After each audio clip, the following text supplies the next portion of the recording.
Hey guys, this is Wyland with the FPV podcast. Before we get into the show, I just want to shout out our latest Patreon supporter, Jake Ellerden. I probably butchered your name, for that I apologize, but we do appreciate your support. That $3 a month, it's not much, but it definitely helps us and we really appreciate it. Just wanted to shout you out and thank you for being the latest supporter. For anybody who's interested in supporting the podcast and be entered into our latest drawing, please go to fpvpodcast.com, and we appreciate all the support. So let's go ahead and get on to the show. Hello, everyone. Welcome to this week's FPV podcast. This is actually going to be a remake of episode 6. That's right, folks. We haven't made this episode in quite a while. This is the tools, building, and suggestions. This is kind of a DIY to all of the new people coming into the sport. We definitely want to help anybody out that really wants to come in and build their first quad. So I am joined by Kevin Cascone of Candy Quads, and I'm going to let him introduce himself and why he is one of the best people to take, good suggestions from. Kevin, please introduce yourself. Hello, my name is Kevin Cascone, like you said, and I'm from Candy Quads, and I build a lot of quads. I build a lot of quads for friends. I build a lot of quads for some clients and companies, and stuff's changing constantly. So, yeah, that's me, Candy Quads. But my AKA is Crash RC. That's my multi-GP name, and then I have a YouTube channel that's Crash RC also, and there's a lot of information there you can learn. Definitely. For these new guys, Definitely. And he's one of the types where, like, every single time I see him at events, he has new products, he's building new things, he's constantly updating himself on, the latest and greatest, with a lot of great vendors that are helping him out. So definitely a lot of knowledge that you can learn from Kevin. So we're going to get right into it. Kevin, let's talk about some tools. Okay, obviously, the first thing you're going to need if you're thinking about building your quad is a soldering station. Any suggestions about that? Yeah, guys who do this week in and week out like to have that one that's battery operated, so when they're at the field, they can repair their stuff. Okay, now if you don't have a lot of pocket cash, that might be the way to go. You know what I'm saying? But I would suggest a real home one, only because it heats up fast. It cools down fast. You don't have to worry about burning your house down, leaving it on, or leaving the battery plugged into it, or blowing your lipo up, or whatever it is, maybe. But yeah, that's key. By that time, then you got your one you can go in the field with. You know what I mean? At this point, when you break as a Definitely. noob, you're probably not going to be field fixing it. You know what I mean? You're done for the day and take it home and work on it, right? Take it home and work on it. Now, do you have suggestions on the tip for your solder? A lot of people like the thick tips. A lot of people like the thin tips. I think you really want, when you're first starting out, you kind of want something that's like relatively thin so that it's easy to get to some of these, solder pads. What's your suggestion on that? Well, this just like your soldering iron. When you go to pick up your soldering irons, you should pick up 3 tips. I have 3 tips here, and I have 3 worn ones too from my last year. These are my 3 tips. I have one that is a big chisel tip. It's a little over about an 1/8 inch in diameter chisel on the top, like 3/16 chisel on the top. Then I have another chisel, which is like a 1/2 millimeter chisel on the top, right?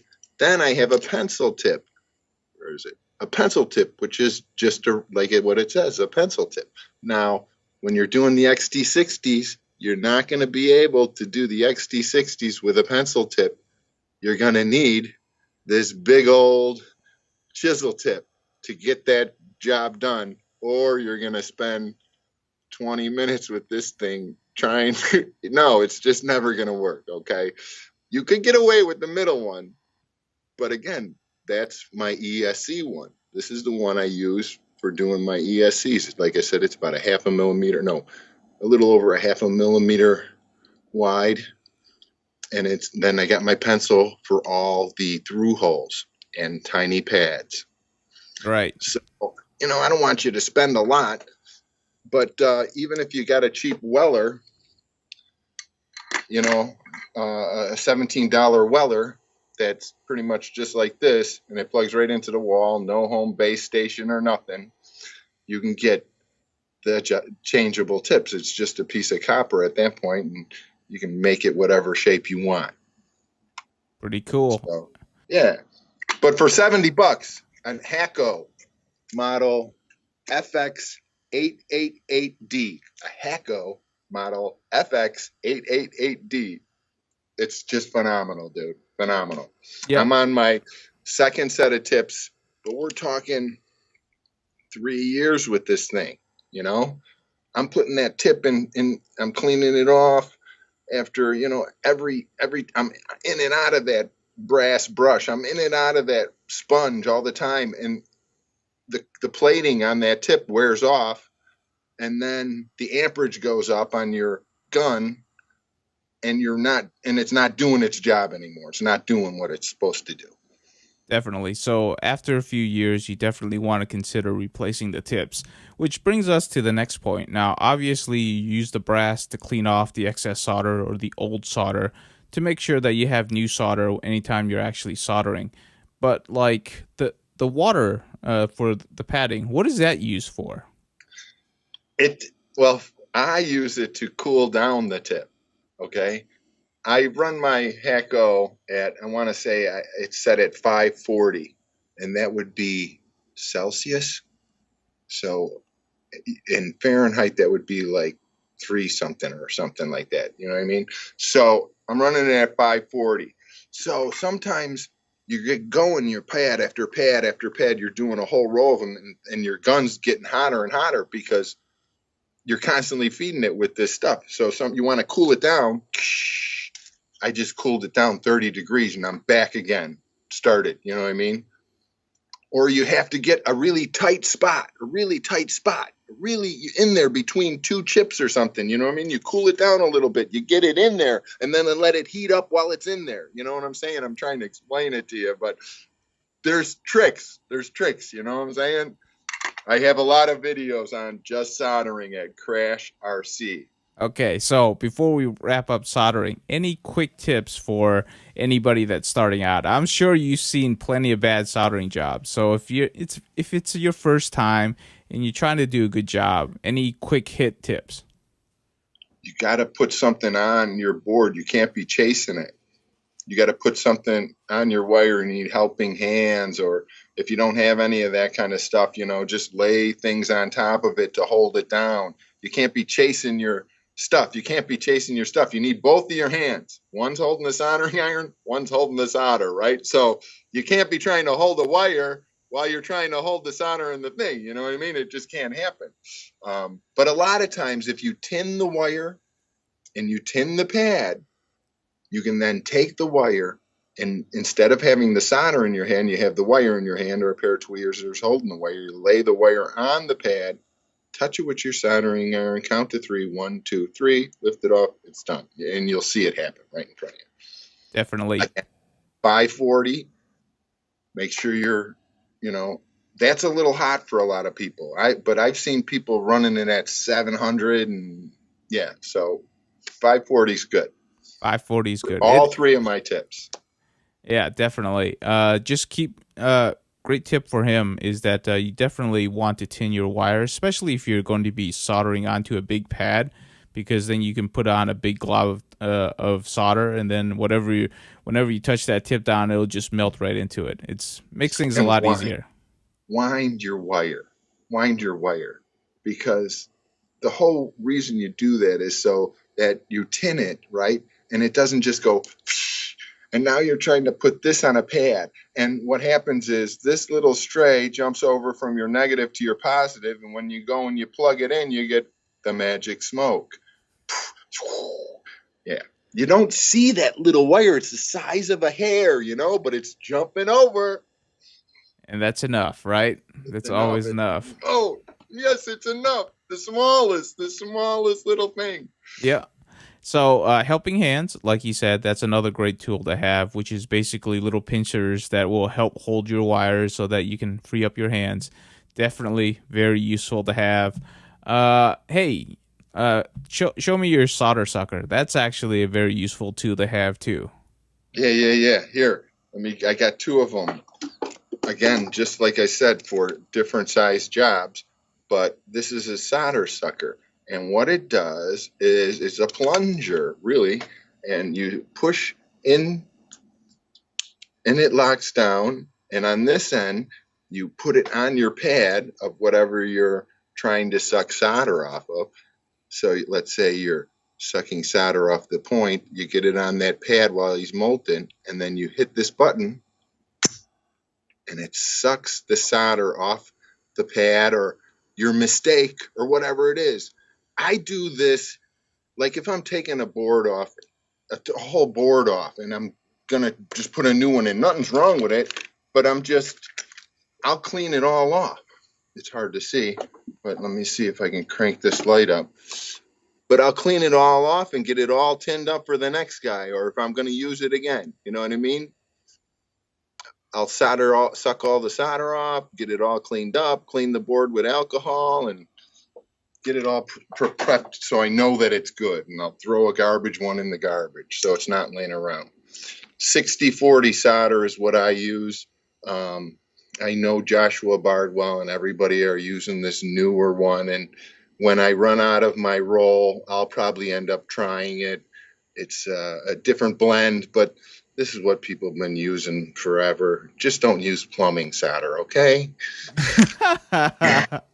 Don't use You any got thick gauge solder. It's a pain to work with. It is a real Yeah, pain.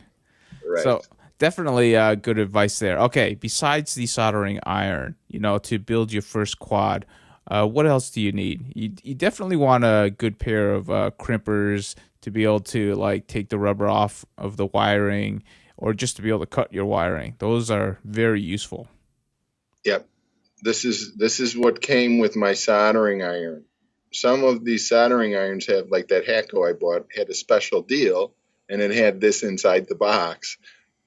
It's getting worn out, and it's not because of me cutting goofy stuff. It's just getting worn out. Again, 3 years of working on this thing. You know what I mean? But you really do need this, and then this one doesn't get big enough.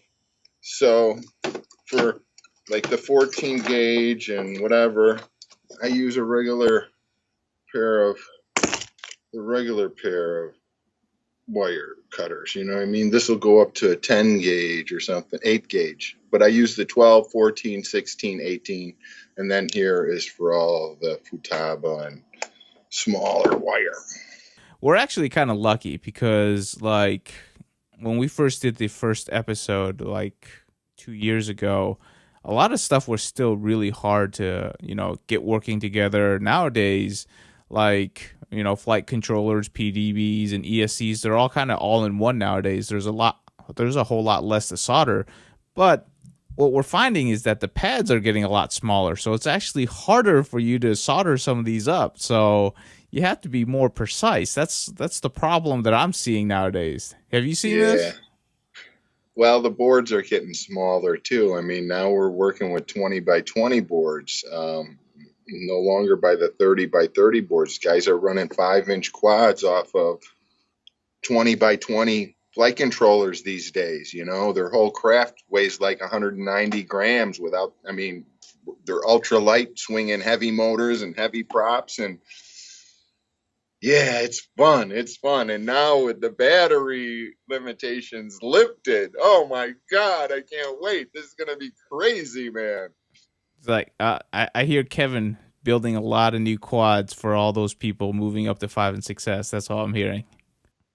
It's still this way. You know what I mean? Let's see it happen. I can't wait to see it happen. I mean, a couple of multi-GP races went down. Were they running?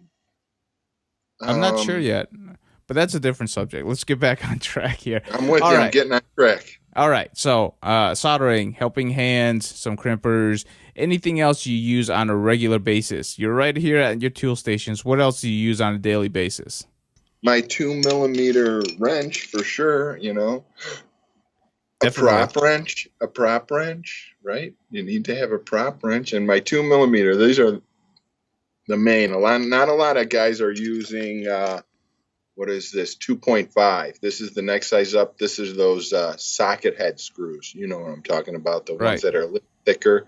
But you got to have it, right? And then sometimes some cameras want you to use this one, and this one is the 1.5. So here's a metric set.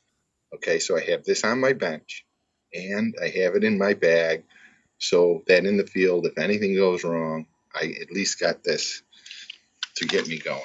Yeah, definitely. If you go into any hobby store, you can definitely pick up a good set of tools that you want to have on you. And it should last you a lifetime if you're, gentle with your tools. But I don't know.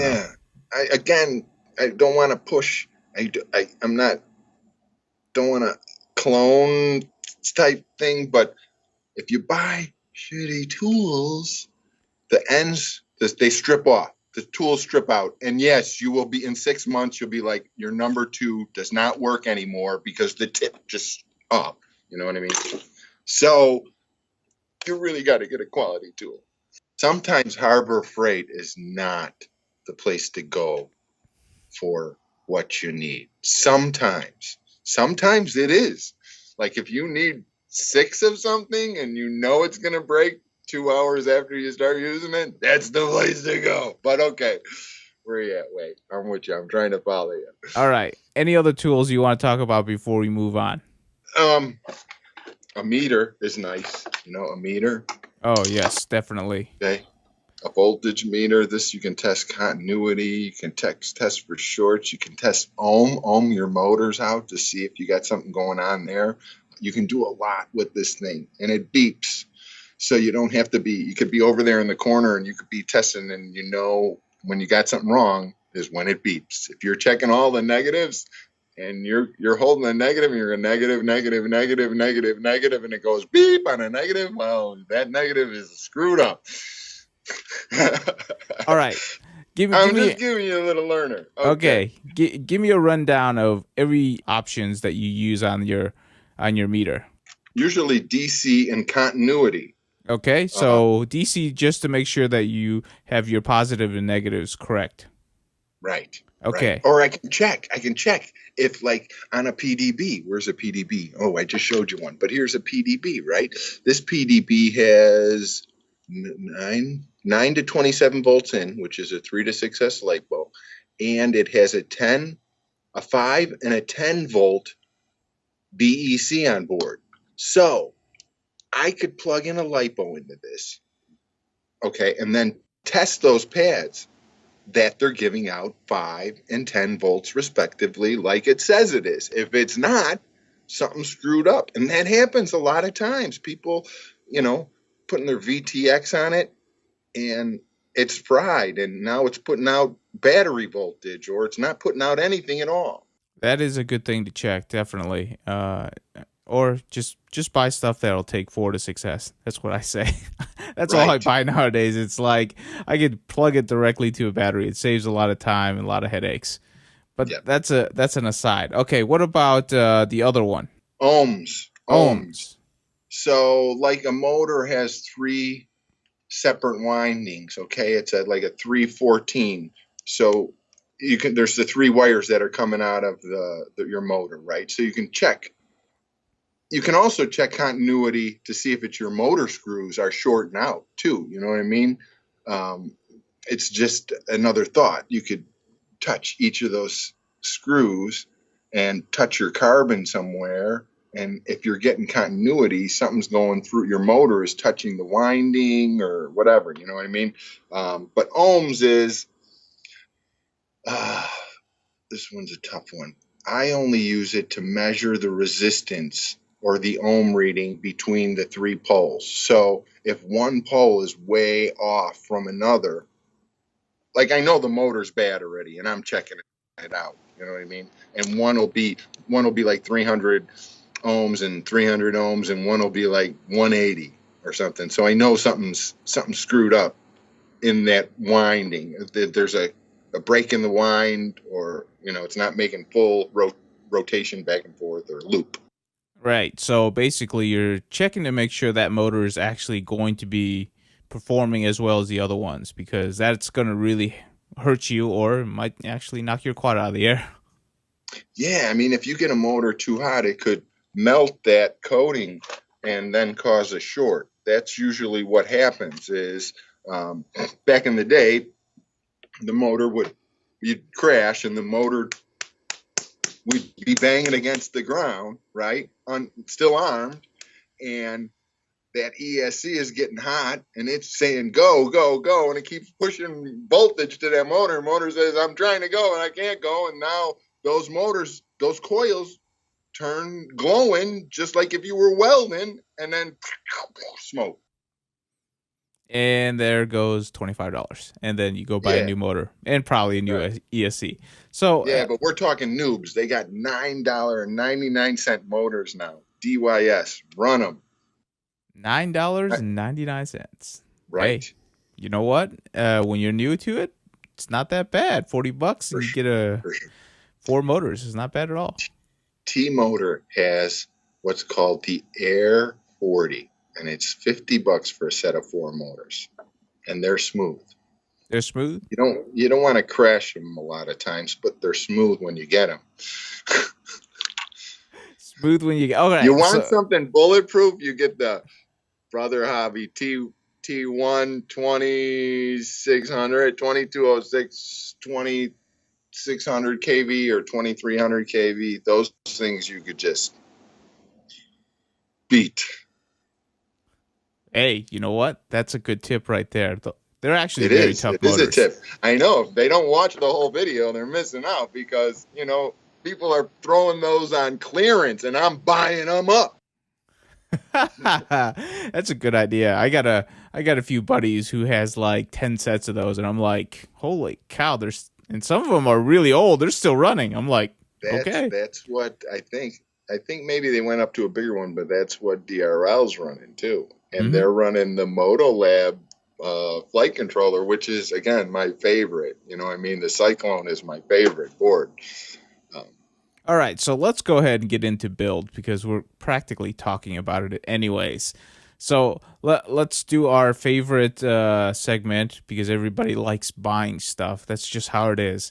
What is your favorite like components right now? Like name me like, a couple of your favorite components. It doesn't have to be the entire quad, but like if you were to get a new person on, like what would you suggest for them? Like flight controller, ESCs, motors.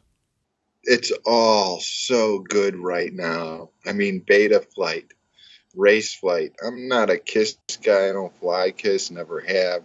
But shout out to them. But I'm a beta flight guy. I've been flying race flight though. I remember we were in Hawaii at Worlds when he dropped that board. Remember you better go pull up next to him. I'm getting some boards off of that guy before I get on my plane out of here. So yeah, but for 6 months I couldn't use the damn thing. You know what I mean? No matter what you did, it wouldn't work. There were prerequisites to you had to join Skype or no Slack, and yeah. So whatever. But now, I mean, it's smooth sailing through their GUI again. You know what I mean? There's not too many hiccups. And same with Betaflight, all these new cool things that they're bringing back. I mean, I've been doing this for a long time. Clean Flight had GPS implemented and return to home, and all of this stuff is coming back around, isn't it? Why? It's Huh? all the long range Remember guys. the TBS Discovery? Holy cow. That was running NASA. That was running a NASA, the TBS Discovery back then. And he would return home and all of that gimbal, and it was beautiful, dude. Now we guys doing it like Gab, and uh, There's you a know, bunch of them. And there's a hey, bunch of it's all of the long range guys. They're like, hey, we need this stuff back again. And they're starting to get it all back. So that's good to hear. Yeah. So like when it comes to you flying your own stuff, what flight controller do you like to use? Moto Labs? Is Yep. that the one? The Moto. Yep. That's the one. Now we're moving into a new era, and his flight controllers, the Cyclone has been like discontinued. I can't seem to get them anymore, right? And he only makes these flight controllers that are specifically made for external ESCs, and I'm moving towards foreign ones more and more. You know what I mean? I mean, they're getting more powerful. They're not blowing up as easy as they last a while now. They got some kind of reputation behind them. Definitely. I mean, you can get a 60 amp foreign one now that'll fit on a 30 by 30 board. Running 6S. So yeah, it's crazy. It's crazy.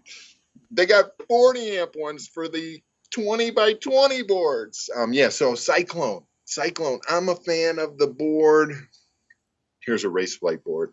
I'm a fan of the board that doesn't have the power leads for the ESC. That gives me the option to do what I want. If I want to run external ESCs, I can put a PDB under it. If I want to run a foreign one, then I just put a foreign one under it. I'm not tied to you have to jerry rig it at that point because it has the ESC holes, the power leads for the ESCs. You got to like jump from the PDB to the whatever it would be, if you wanted to run a foreign one. It doesn't make it that easy. But yeah, I'm hoping that he makes another Cyclone V2 F4. I don't know what he's doing. Wendell over at Moto Labs, please make me a Moto Lab Cyclone F4 or F5, F7. I don't care. He just wants a new and board. then I still like those motors I just told you about. Let me make sure so I'm not telling you a lie. Here it is, my rig. And it's the T1s 2205 2600 kV. I broke my pod, and this is the Shen Drones full tilt boogie. It's a little bit of a stretch X, and now I'm running my GoPro. I'm not a movie guy. I don't make movies. I fly for me to go out there and fly. I mean, I find myself falling over, holding my radio because I'm having so much fun. You know what I mean? Like, I'll get disorientated and shit. But anyway, so now I've been making videos, and now I don't know what to do with these videos. Maybe I'll start posting videos. But everything's changed on this quad. Once I changed the pod to this GoPro pod, totally had to retune it. Feels a little bit heavier. Wow. Yeah. So there's my tip. The T1 Tornadoes. Hey, you know what? When you're starting out, it's actually good to buy some of the older motors. They're going to be on discount and they're going to be a lot cheaper. What about new motors? Is there any new motors that kind of surprise you? I mean, pretty much every 3 to 4 months. Dude. Yeah. Oh, and I've been playing with them all. Right? So which one? Which one says? I can't wait to get my hand on those Willy motors, right? Because they look so beautiful, that pink. I'm not a hype guy. I'm not a hype trained guy. I'm not a fan of the naked bottom. You know what I mean? Per se, it's great. There was nothing else we could do to shed weight, so let's get rid of the bottom. Ooh, look, there goes 5 grams. Oh, we're the leader now. Yeah, and now T-Motors got the skirts they're putting back on them. What are they called? No clue. You've never seen them? Anyway, everybody's putting skirts back on them. Anyway, on the motor, they buy the naked bottoms and they buy the skirts to put on them. Anyway, you get what I'm saying. It makes me laugh. This is so funny. You know what I mean? So, all right, anyway. What motors are new? Hold on, let me grab them. Look at this. He's so excited when it comes to new toys. This is the reason why. Here they are, dude. These are the Pyro Flip Hyper Lights 2306 2522s. But I think they're the same as the Deadpool motors. But this is a Chendrone's Flacco. I made my own little pod for it there on my 3D printer. But it's crazy. This is a little X. I'm a fan of the X. Yeah, I like the X configuration. Hey, So yeah, these motors, the ones I just said there, Hyperlight 2306, 2522. Now, if you're on a budget, a lot of people's got cheap motors these days. You know what I mean? You could get 2 sets for, like you said, under $100. That means 1 set's in your bag and 1 set's on the quad, and you should not have a problem for at least a season, right? I don't know. It takes only one bad tree hit to knock Oh out a few yeah, motors. 3 of them go at once. Oh no. Well, here's what happened to my long range just yesterday. Oh no, what happened? This is the TBS again. TBS all the way, top to bottom, right? It's my stack. It's just a 3D printed part, and I'll fix it like tonight. Actually, the parts on my printer now. I just got to pull it off and put it on. But this is my 7-inch with those props I suggested you to get, the 7 by 3.5 by 3 V1S. Nice. Yeah, I'm definitely gonna have to try those out. Pretty cool. Like, I think the most I don't know, nobody really cares about ESCs anymore. It's not like there's any hype around ESC. So like, what do you use? It's just like anything, or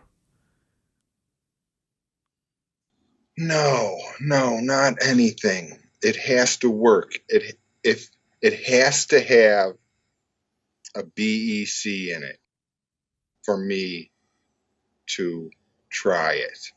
And it can't be some goofy name. Like I like Raceflight Bolt, phenomenal ESC. It holds up well. Same with their little millivolt. I got their little millivolt here. That one holds up well. The HGLC stack. Oh my God. You know that little stack now? I don't know who HGLC is, but they make a 28, a 35, and a 40 in 20 by 20. And I know guys who are running 5-inch 2306, I think, and they're dropping 30% off their throttle top end so they don't blow it up, and they like it. There's a lot of strategy, what you can do in your radio too. You know what I mean? Last minute, have on a switch some expo, a little extra expo in there because of a heavy wind or whatever. These are what RC car guys and airplane guys have been doing for 30, 40 years already. True enough. True enough. And like, you're moving over to the Forum ones. So what are your, besides the Racelight ones, is there any other ones that you like for the Forum ones? Hobby Wing, I like DYS. I've been blowing up a few of those. Like I said, the bolt is this bolt. I've been using it with Betaflight rigs too. And they got a new one out now that's D-Shot 32 or BL Heli 32. I don't turn it on unless I need it. I'm not I run gates, but I'm not a heavy run gate guy. I think they're multi GP just offering a 40 and over senior class, so you might see me out there with those guys. I was betting on the 50 and over class, but whatever. That's funny. All right, so we kind of covered the basics. In terms of, let's just go ahead and finish up the complete quad cameras and VTXs. There's actually a lot of good cameras out nowadays. I would say just try a few of them, but which ones would you prefer? I'm telling you, we are in right now. These two new micro cams from both the big names are coming out like this week, and I need like 6 of them to change out all my quads. I swear to God, I'm going to sell all my old cameras, and this will be the one you run. I'm telling you right now, There's some really nice cameras out there. You have to focus your lens, okay? You have to focus your lens for you, okay? Not for the security camera that it came for, okay? These cameras back in the day were security cameras, right? Swan security cameras, right? I took those apart and used them for FPV cameras, all right? I'd go to Micro Center and buy the kit and rip it out of there and wire it up to my quad for real when I couldn't like get one from, like Hobby King or some shit. We're talking 5 years ago, right?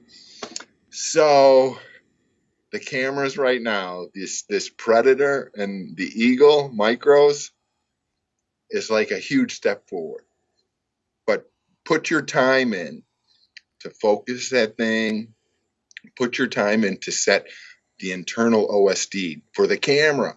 Set the time it changes for the lux to happen when you pass inside a building and it's all dark in there and it changes to bright again. You can set that seconds that it changes, or if you don't want it to change as fast, there's so many settings in there that will help an FPV pilot, is what I'm trying to say. You know what I mean? So set your camera, set your focus, lock that thing down. And it's key to that. That is how you fly, right? If you don't have good video, how could you see where you're going, right? I mean, that is the key. 16:9, 4:3, Whatever it is.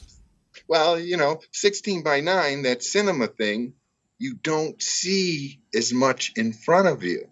You see more to the sides. Now you go 4:3, right? You're seeing more top and bottom. So a racer, does he want to see more on the side or does he want to see more on the top, and buy your goggles accordingly, Now Definitely. they're doing the new goggles, I think, switch. It doesn't matter if you have a 16:9 or 4:3. It adapts to it. So Definitely. We'll see what Fat Shark has coming. I don't know. HD4s maybe? It's gonna be another $600 down the drain. That's what it is. No! Okay. No, good points actually. A lot of times you definitely want to YouTube like your camera, and there will be plenty of good pilots out there kind of going through their settings, and you might want to try a few of them because it does make a difference, especially the light to dark thing or the dark to light thing. A lot of people like the fastest response so that they can actually see where they're going because it's important because you go through areas where there's a lot of shadow and then you get hit bright sunlight. You're like, okay, great. Especially going at 60 miles an hour. And Betaflight has now, and these new boards, Pyro's got a new board coming out, and Heli Nation's got a board that just came out. These two boards are phenomenal, dude. 20x20, it's called the Talon Heli Nation board. The layout is key. It's got everything you need. It will adapt to any 4-in-1 ESC. It's just a great setup. And the one Pyro's got, Serge over at Pyroflip, he's got a similar one. It's 30x30, and it's got a place where you can put your camera lead so you can have camera control.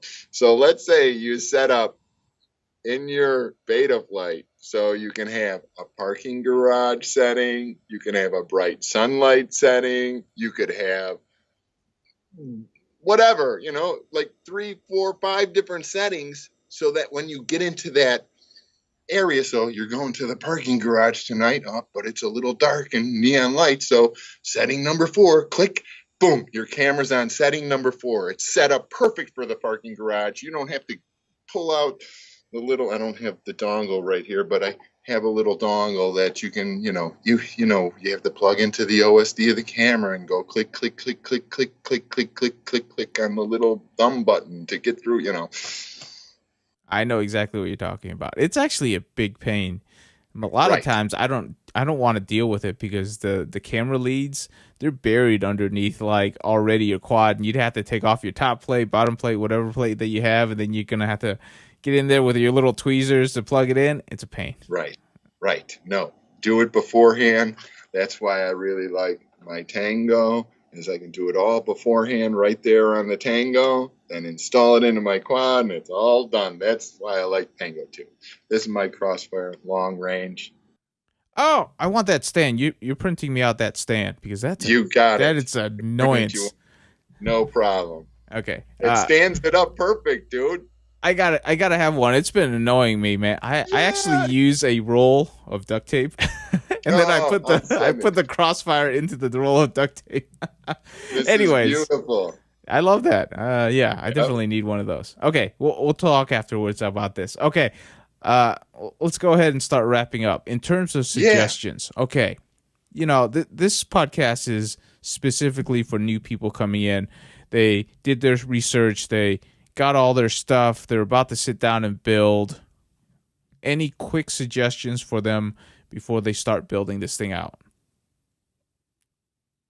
See, it's key, and I get this a lot of times, and a lot of people run into this, and it's only been happening, in the last years. It doesn't fit in the frame, and then you say, well, what if you turned it 45 degrees or 90 degrees? It still doesn't fit in the frame. So first of all, it's got to fit in the frame before it's really hard. You would think it would be universal. Why? You think it would be you think it would fit? No. The TBS Power Cube, that is really a 36 by 36 board, and it's true to it. It's straight up a square. It's doesn't have. Look at this. This is huge. Why? This is just crazy. It's not that big Where anymore. do I put that? Where do I put that? I tell you what, 36 by 36, it's not that large, but in today's standards, 2018, late 2017, everything's so small. All the quads nowadays are so small. Like, nobody builds big stacks anymore, and it's really hard. It's really hard. Trappy's new VTX. Man, that thing's so tiny. It's smaller than my thumb, dude. Oh my God. I got a big thumb, that's why. I don't think I can work on that VTX. I'm going to be honest with you. That thing's so tiny.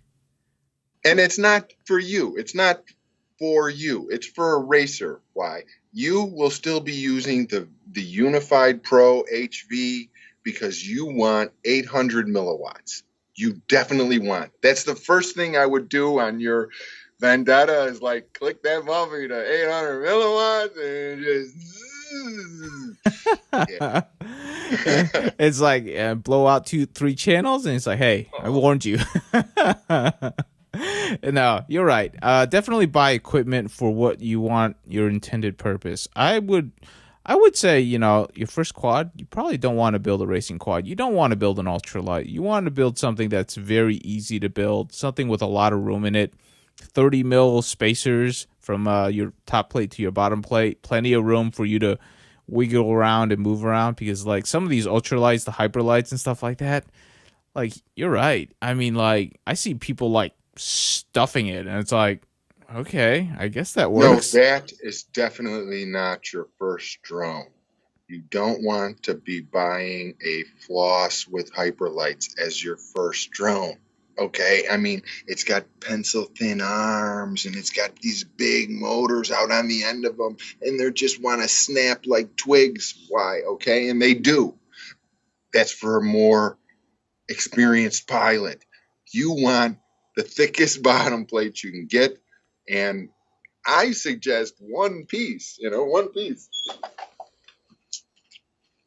I still fly both of mine are one piece bottom plates. This whole plate is one piece, and it's 5 millimeters thick, and I beat the living cow out of these.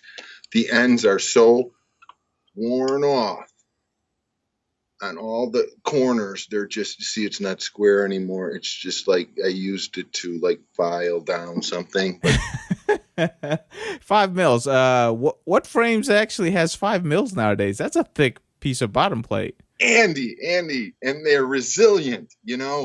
boing, they don't snap. I've had a few. I mean, I broke a few tweakers in my day, and I broke a few of these Mitsukus in my day. But yeah, you win some, you lose some, but most of the time I'm winning with that size frame, thickness. Definitely. All right. Anything else that you've seen? Because like you've been helping a lot of newbies on your YouTube channel. What common mistakes do you see, come your way? The board is up. They're looking at it upside down. The first thing I tell them to do is Google the board, click the images tab, and download the schematic of the wiring, how it's supposed to do. Okay, so you Google your da da da da F4 da da da da, and it comes up, and you hit the images tab, and all these pictures come up, and you go, oh, I got a Spectrum there. This looks like it. You click on that one, you right click, you save, and you have that with you your whole build. Okay, so what happens to guys is they look at it. Where's I got a board here, and they're looking at it, but they're looking at it upside down. Okay, so they're looking at it like this, but you are looking at it like this. So all those pins are not like they should be. Okay, you get what I'm saying? That's like the easy, stupid mistake, but it happens. Okay, it happens, and you're restarting. So make sure you're doing that. What other mistake? I don't know. Hot glue sometimes is a killer. It could knock chips off the board. It's really hot. That hot glue is really hot sometimes, hotter than some of that solder that put that chip on the board. So you go and you put that on there and it lifts it off. Yeah, I don't know. Yeah, I don't think there's too many things. The main one that I probably see is that you don't want your hot soldering iron, especially if you have it turned up really high, on that board too often. If you feel No, like you're struggling with it, take a breather. It's good to take a breather, 5-10 minutes. Let the board cool down. Let your soldering iron cool down, and then come back and try again. Don't for solder. sure. Don't solder angry. It doesn't Some work. of like TBS put conformal coating on his boards, his ESCs back in the day, and they wouldn't accept solder unless you really sat there and heated it up. And the same with Race Flight. Some of their early boards, the grounds were so thick, the copper trace for the ground was so thick that it would just dissipate your soldering heat. So you'd put that on there, that pot pad just wouldn't get hot enough to accept your solder. So you're sitting there, and you're like, what's going on? It's not happening. So because that trace was so thick, people, they're building them bigger now so that they accept so many amps. 6S now is we're It's a nearing thing. 300 amp battery. Yeah, you can run your house for like 2 minutes on one of these light bulbs now. That might be true, actually. Not your Oh, it AC is. unit, Yeah, not your AC unit, but maybe your whole house and lighting. Yeah. right. Yeah. Oh, that's funny. Okay. I think that's all I have. Any other final words of wisdom for anybody about to embark in their first build? Yeah, they should go check out my Crash RC YouTube videos, and maybe I'll start making some more. My mom passed away like 10 months ago, and I stopped making videos, and I don't know, I'm still trying to figure it out myself, but yeah, maybe I'll come back and start making some videos again. I'd like to do that and get me doing something else. Hey, I'm gonna motivate you to go make some more videos, because if I have to suffer through the pain, you're gonna have to suffer with me.